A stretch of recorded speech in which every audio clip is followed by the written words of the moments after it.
I welcome you all of them to my channel. Today I am going to discuss the topic Beer-Lambert's law. Beer-Lambert's law.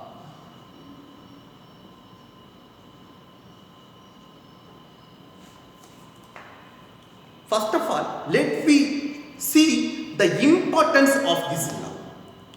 This law relates the intensity of absorption or transmitted radiation versus the concentration of the solution.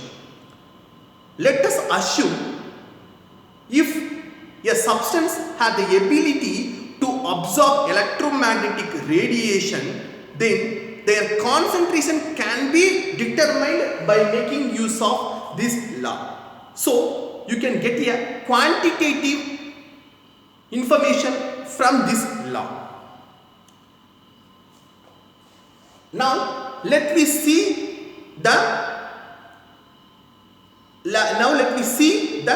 how does it will be related. We will discuss now about Beer-Lambert's law. Let us take a solution which has the ability to absorb electromagnetic radiation. We have a solution which can absorb electromagnetic radiation. It has a concentration of CiO,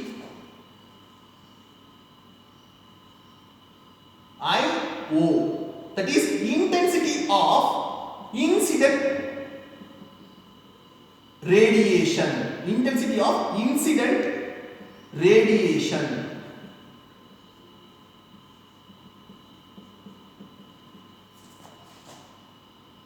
After absorbed by path length of L, then whatever the radiation is coming out, that is I, which will be called as intensity of emergent or transmitted radiation. Transmitted radiation.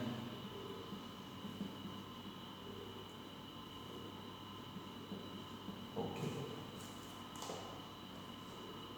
In 1760, Lambert discovered that the radiation of the fraction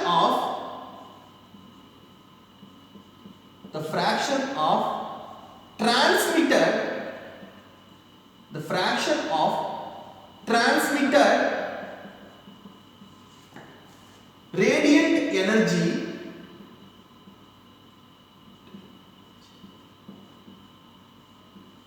decays exponentially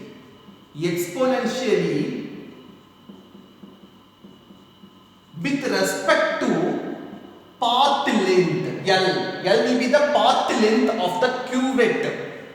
So, if a substance have the ability to absorb electromagnetic radiation, then the fraction of transmitted radiant energy decays exponentially with respect to path length of the cuvette. That is called the Lambert law.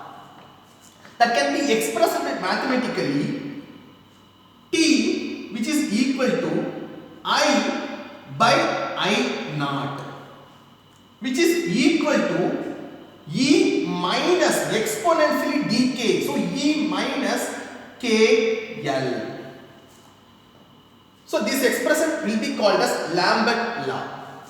Then, the similar type of expression with respect to concentration was given by Beer, the scientist Beer. So, that can be expressed mathematically by T, which is equal to I by I naught, which is equal to E minus K prime concentration.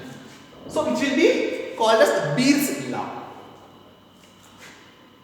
We can define in different way. For example, if the substance, if an analyte can absorb 25% of radiation with the path length of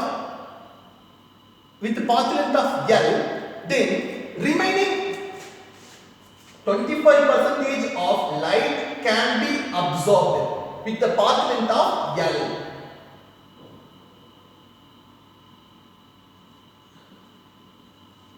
And the remaining 25% of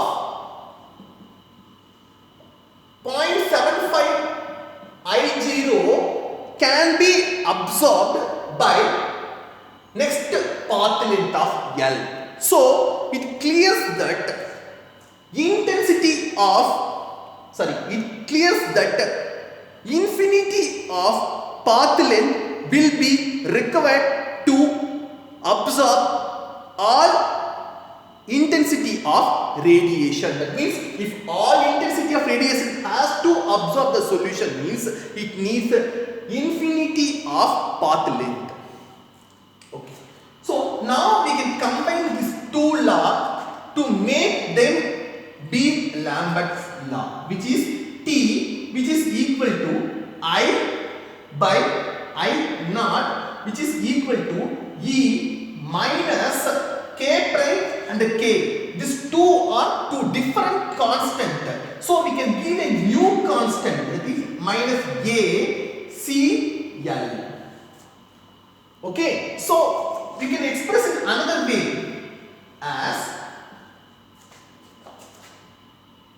log T, which is equal to log I by I naught, which is equal to minus ACL.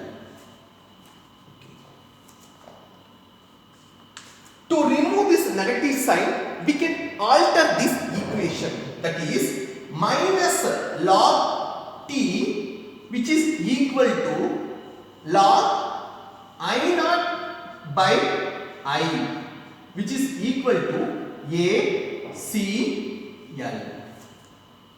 This minus log T will be called as A, capital A. Okay, so this capital A will be called as absorbance. Absorbance, which does not have any, which is unitless. And I0 I already defined, and the small a which is called absorptivity. Before that, this absorbance also will be called as optical density. Also will be called as extinction. The small a will be called as extinction coefficient. Okay. So the small a has a unit. If C will be in the concentration of gram per liter, and L has a unit of path length in the form of centimeter, then A has the unit of per centimeter per gram liter. A is a constant, we know that, and which has the unit of per centimeter per gram liter. In case if you multiply this A with formula weight, I mean A, if you multiply with the formula weight, you can get a new constant which is called epsilon. Epsilon can be defined as molar extinction coefficient.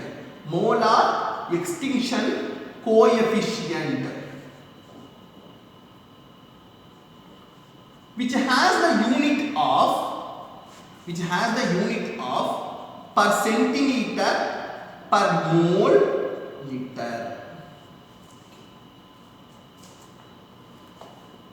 Epsilon is highly dependent upon the wavelength, because the wavelength changed means epsilon value will be changed for the particular absorbing species. Okay. Now let me go to the relation. This relation.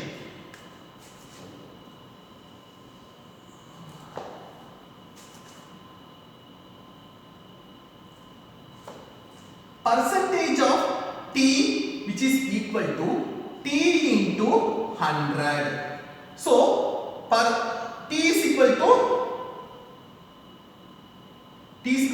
percentage of T by 100. If you substitute it in this equation, you can get A is equal to minus log T. That is log minus log T minus log percentage of T by 100. You can rewritten as log 100 by percentage of T. That is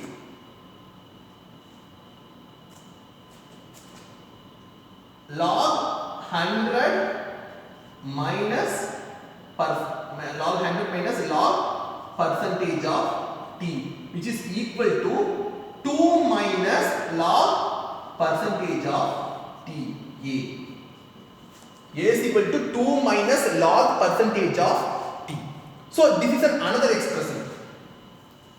So all these expressions are very, very important. By making use of this expression, what happened? You have to do so many numerical calculation. For doing numerical calculation, these equations are all very, very important. Okay.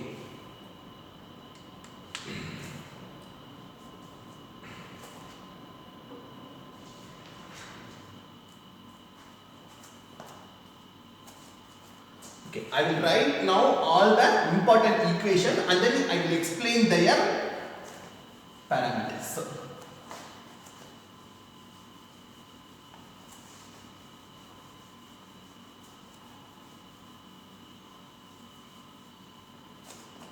First equation we have seen, which is A is equal to log of I naught by I, which is equal to epsilon CL.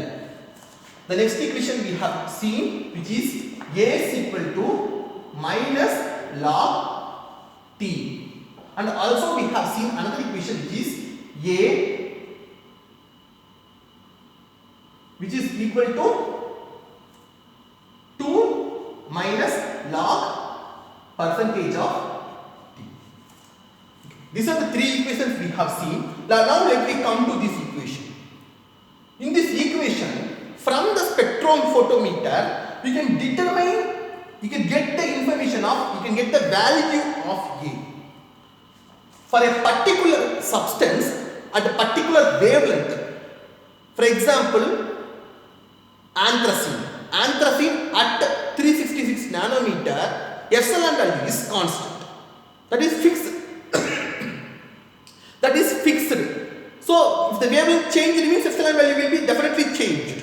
But at particular wavelength, what happened? Epsilon value is constant. So, epsilon value at particular constant we know.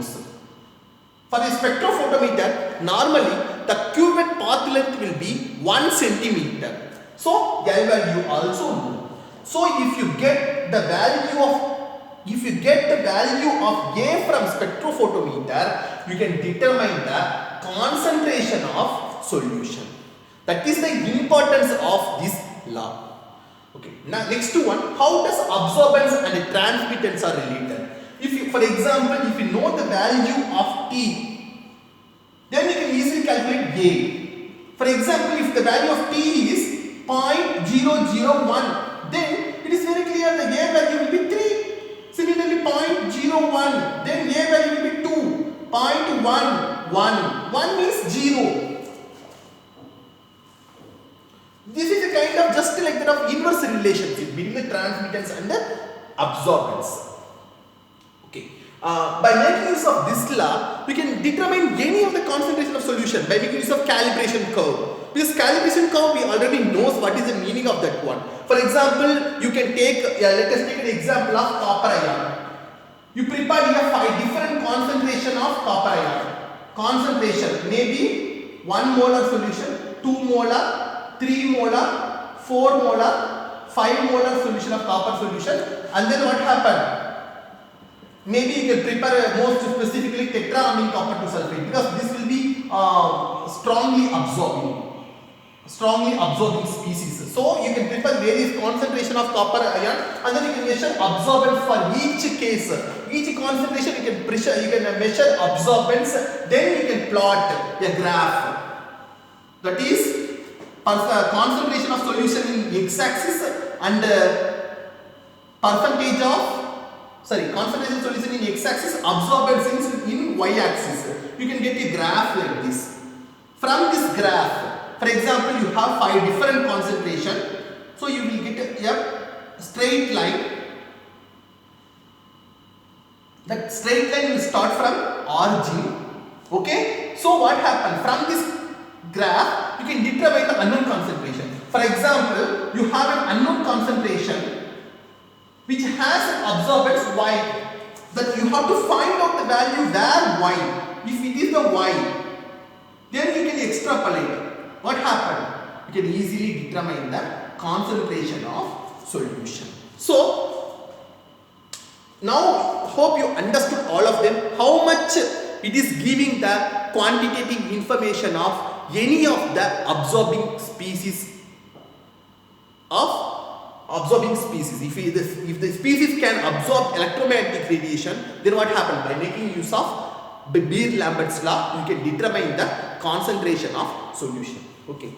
Finally, thank you very much for all of them to watch this lecture.